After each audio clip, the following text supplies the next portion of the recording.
Welcome to the session. What is deep learning? This is a very simple overview to understand in a simple way what is deep learning. Deep learning is a subset of artificial intelligence and also to the machine learning. Artificial intelligence, as we all know, is a technique that makes computer to mimic like a human, which was introduced by the year 1950s. Then after the machine learning, which is a artificial intelligence technique that enable computers to learn, was introduced by 1980s. And 2010s, deep learning, which is a subset of machine learning that was designed with artificial neural network to imitate how humans think and learn. Now let's see what is deep learning. Deep learning, by definition, is a subset of machine learning, which is designed with many layers of artificial neural networks and learn from large amounts of data. This is what the very important point should be noted here. Deep learning learns from large amounts of data. Similarly, and how as a human being we learn from our experience, the deep learning algorithm will perform the task repeatedly, and each time when the task is performed, it is learning from it a little bit and improve the outcome based upon the new learning. Coming to the understanding of deep learning, what is the word deep in deep learning refers to? Deep in deep learning always refers to the number of layers in the deep learning network, right? Any artificial neural network which mimics, which looks similar kind, right, having multiple number of layers, when there are number of layers, hidden layers are more, then we call that artificial neural network as deep neural network. This is how actually the deep learning mimics like a human brain, like whenever a human brain sees a cat image, then through the eye's retina, it goes into the various parts of the brain to recognize. Similarly, when the neural network, this deep learning network, there is an input given at many layers, it extracts the features of input image and try to recognize what may be the image, right? This is how actually deep learning works. It's simply explained. And deep learning uses large neural network, as I said already, right? So we keep on constructing larger neural networks and train them with more and more data. The performance continues to increase. This is what the logic behind the deep learning, and that's why actually deep learning is more extensive and useful in many deep brains in present scenario. And this is how actually the deep learning differs from machine learning. So deep learning is a subset of machine learning. It having a difference from machine learning in such a way. In machine learning, you look at the first stream of images. There is an input car, feature extracted separately out of the input image, and then the classification task is performed by the network, and then finally the output detect whether it is a car or a car or not a car. But in deep learning, you look at the input image is taken and the deep learning networks by itself extract the features and do classification then after. So here there is no exclusive feature extraction phase as it available as it in machine learning, right? So there is no exclusive feature extraction. The network itself is doing extraction, right? And then finally the image is recognized. And there are few differences between machine learning and deep learning. We can say machine learning is a shallow learning network, and also the features to be provided manually. As I already mentioned in the previous slide, the feature extraction mechanism to be employed.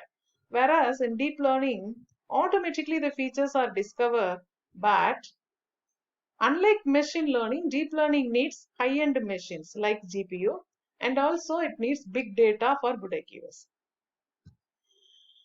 Look at these two images, where the first image is having the various snapshots of labradoodle and fried chicken.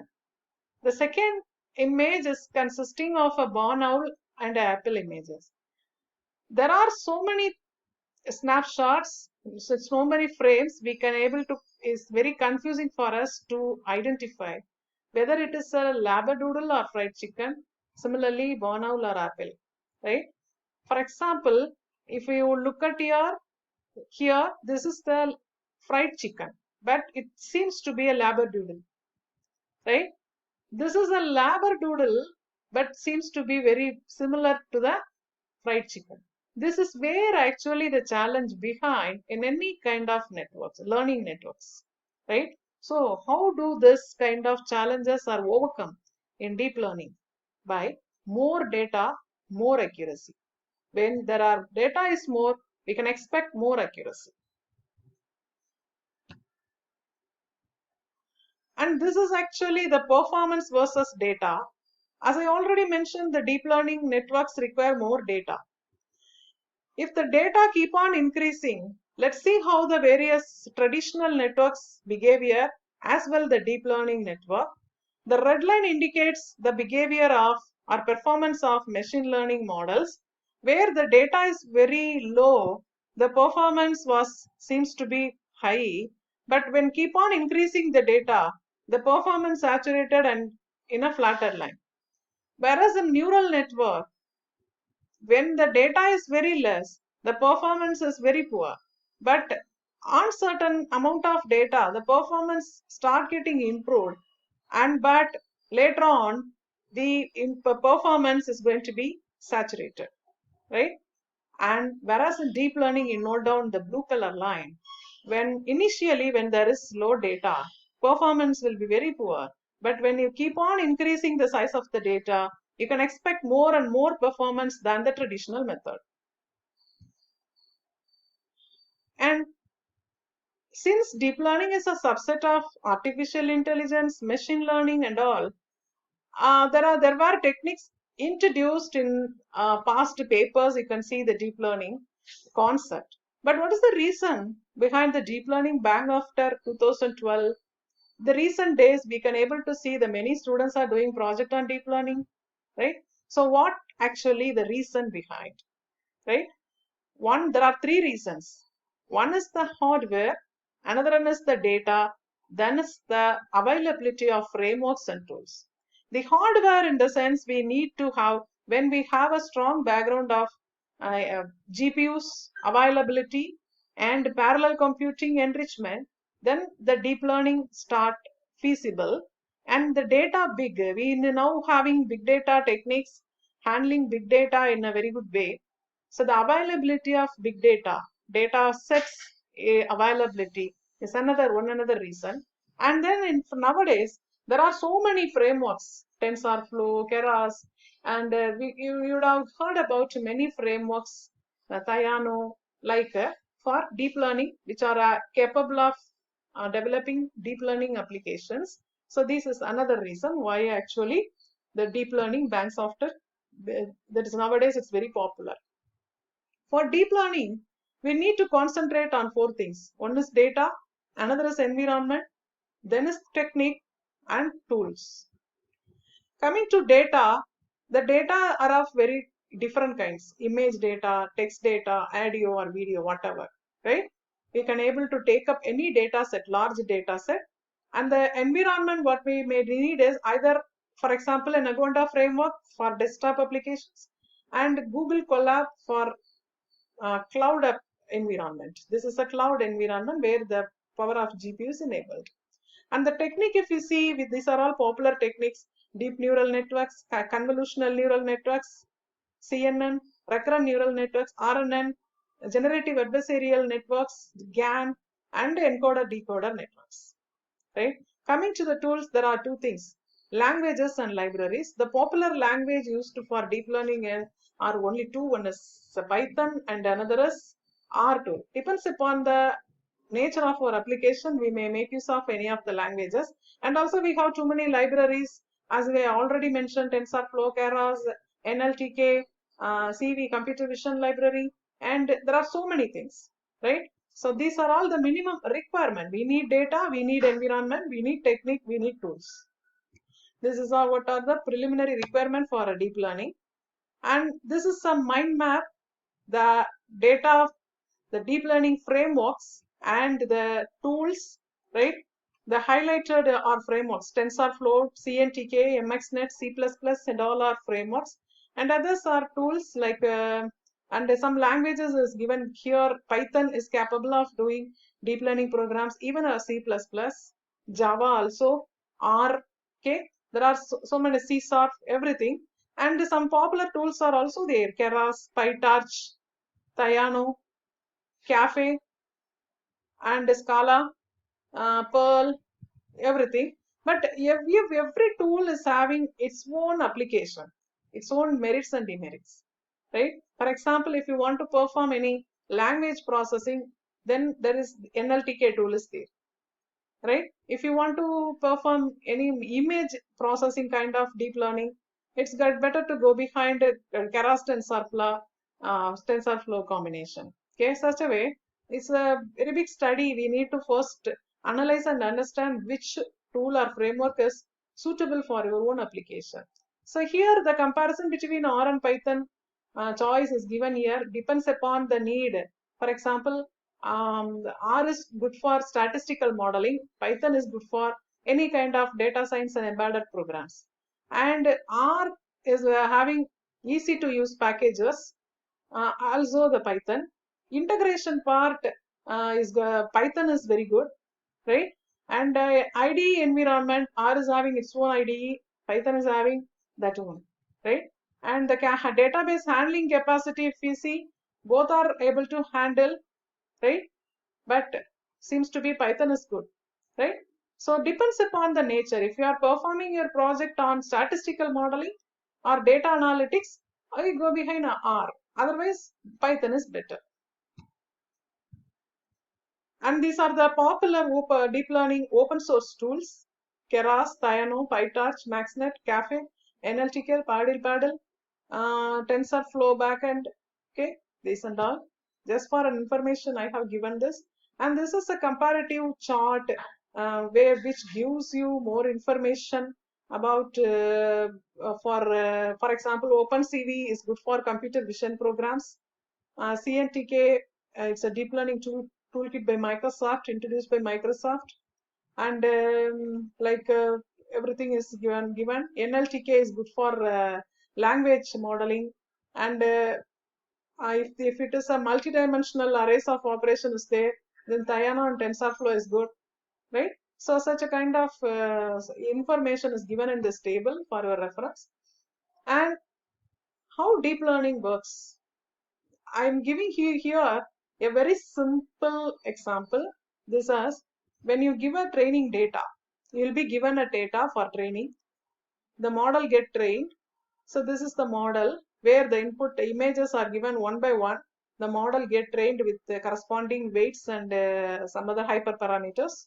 And once it trained, it can able to recognize what is our given image. It's a bicycle or car or whatever. And once it is model get trained, then you can give new data and check whether the model is predicting the new data rightly or wrongly.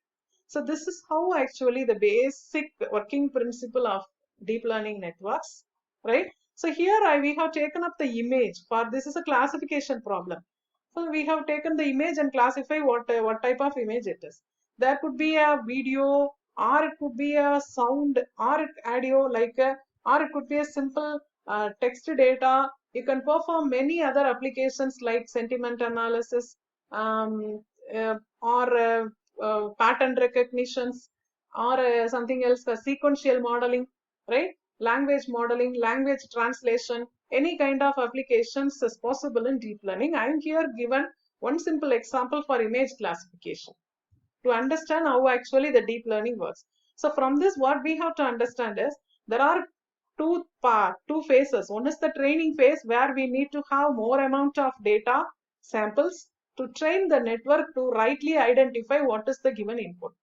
Then at the testing phase, you will be given with a part of data to check whether the prediction of your trained model is right or wrong. This is what the concept behind deep learning working principle. And there are some important parameters you have to look after in deep learning, where the first is the cost function. In order to measure the error, the neural network is trained and predicting something. We have to measure whether it's rightly predicting or wrongly predicting. If it is rightly predicting, how much it is right? So always the target output is one, the actual output which is produced by the learning system will be something different, deviating from the target output. We should measure the error, the deviation, right, using the cost function. If there is more deviation, and then we can understand the system having error, and then the deviation has to be back propagated in order to make the system predict rightly at the next time, right? So activation function, here the network is generating output in a wide range. We want to skew it into a given range, for example 0 to 1 or -1 to +1. So in order to skew the output into a limit scope, so we have activation functions. There are many activation functions like ReLU, sigmoid, softmax, like it. Suppose if you want to do any binary classification kind, you want to skew the output between 0 to 1, then sigmoid activation will be used. Suppose if you want to make use of classification, you want to, your outcome is a number of multiple classes, class 1, class 2, class 3, class 4. So by that way, you can make use of softmax activation function. Okay. Likewise, there are many activation functions. We have to choose the right one for our own application. Then the optimizer. Optimizer is to update the network weight based on the error. So here the cost function measure the error. The error has to be minimized, For that, the optimizer is used. There are so many optimizers like gradient descent is an optimizer, or Adam optimizer, ADA optimizer. There are so many optimizers. RMS probe is another optimizer. We have to have a thorough study on optimizer, which one is better for your own application. And regularizer. Regularizer, everything in the network learning is based upon the weight applied in every layer. So the weight updation sometimes may cause overweightage or underweightage, right? Because there employs derivations. Whenever I want to modify the weight, I am going to derivate the weight only, right? So for example, that mathematics I didn't include here. Suppose you are climbing down from the upstairs, right? So how are you climbing down? Step by step. That step seems to be a slope. So how the slope is calculated? If you derivate the x-axis with respect to the y, then the slope comes, isn't so? The slope is equal to the derivation of parameters, right? So that derivation, something else, if you give a more value, for example, there is x square. If you derivate, then it becomes x. So it's keep on reducing. So at one stage, when there are number of layers, more number of layers in your network, on reaching the lowest layer, somewhere the derivation value will vanish. That is what you call vanishing gradient. Or sometimes it may keep on increasing and explode in certain stage. So this what exploding gradient. In order to penalize the network, that is to avoid overfitting, to penalizing the network when the weightage is large or very low, is called regularization, right? So the overfitting or underfitting kind of problems will not occur if you regularize properly your network.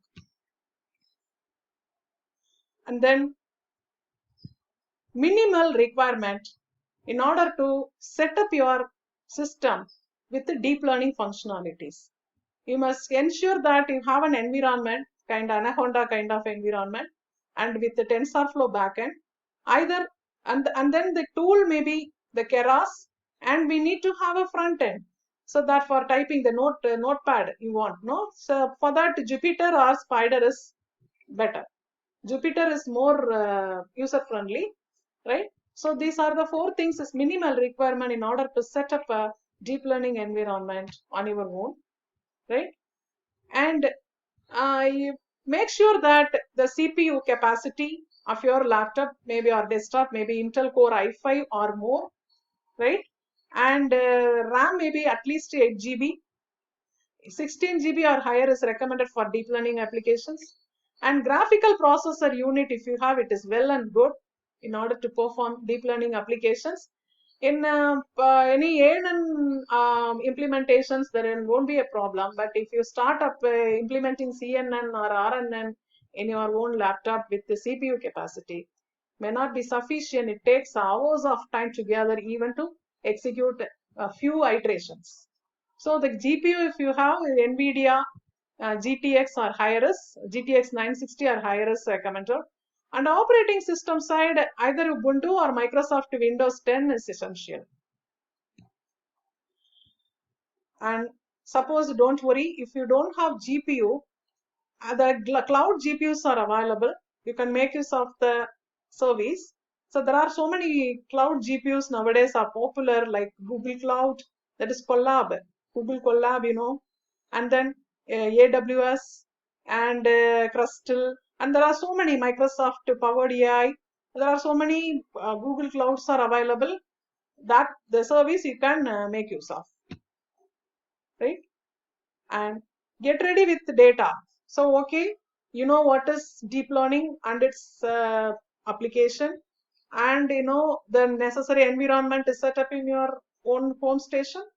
Then ready with data.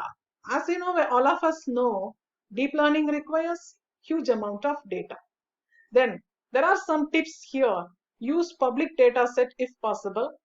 Diversify the samples under various, for example, if you want to classify the animals, right? So have enough quantity of cat images, dog images, horse images, other animals. That's what diversify the samples. And categorize the samples in folder. If you have 5 animals, classify them into 5 groups and keep 5 folders, and take sufficient and relevant samples. That's very important. I have 5 animals. I have 5,000 images of 5 different animals, but in zebra I have very few. Okay, 1,000 horses I have, but only 100 zebra images. It's not sufficient. So take sufficient and relevant samples and balance sample size for each class. That's what the second point I clubbed together I explained. Shuffle sample before training. So these are the tips on data. And coming to the data sources, these and all the data sources are popularly used for deep learning purpose. Coggle dataset is available in www.coggle.com. Amazon, their registry for open data is available. UCI machine learning repository is there. Archives are there. And Google datasets are there. Microsoft datasets are there. Some government datasets available. For computer vision datasets are available in visualdata.io. And there are so many. So these are the few sources I have listed for your initial training purpose. When there are a lot many, you can make use of. And I have given here some ideas and some tips for to start with the data set availability. There is MNIST dataset. This is available in your Keras library itself. You can download from Keras itself. It's having 70,000 handwritten digital images, right? So initially, if you start learning classification problems or something, the data set will be a good choice. Likewise, Fashion MNIST is an extension of MNIST, and CFAR10, which is having color images. These are all black and white images. There are gray images. This is color image. 70,000 color CFAR images are there. And move on to some advanced data sets for if you start doing a project for object detection, segmentation, image captioning, training, translations. These are the popular data sets in use. MS COCO, look at here, there are 25 GB of data, 330K images are there, 80 classes fall under, and 5 caption per image is given. Is a very good data set. It's widely used. And ImageNet, 150 GB of images are there in ImageNet. Then Open Image Dataset, Street View House Number Dataset.